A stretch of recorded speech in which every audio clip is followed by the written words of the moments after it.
কম আজ আমরা চলে আসলাম গাভী অথবা বকনা গরু অনেক দিন যাবত হিট আসে না। কেন হিট আসে না? গাভীটাকে প্রথম অবস্থায় আপনার 10 ধরা ওজনের জন্য একটা কিমির বড়ি সাপোর্ট ধরেন, একটা গাভী 100 কেজি ওজন, 2টা কিমড়ি বড়ি দিবেন। 2টা কিমড়ির বড়ি খাওয়ানোর পরে একদিন পর থেকে আপনি লিভার টনিক সিরাপ খাওয়াবেন।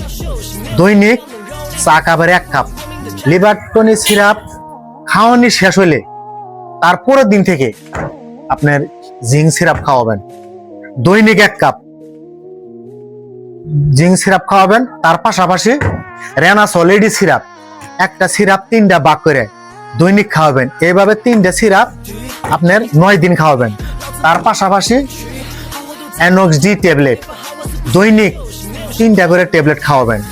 এগুলো ডোজ শেষ হওয়ার পরে যদি দেখলেন যে হিট আসছে, তারপরে আপনার দামরা দিয়ে অথবা ডাক্তার দিয়ে বীজ দেওয়ার পরে এই শিউরে সিরাপটা আপনি পুরাটাই খাওয়াই দেবেন। আশা করি ইনশাল্লাহ গাপ রাখবে অথবা কনসেপ্ট করবে। ভিডিওটা ভালো লাগলে বা চিকিৎসা ভালো লাগলে দয়া করে একটা লাইক কমেন্ট শেয়ার করবেন। ধন্যবাদ।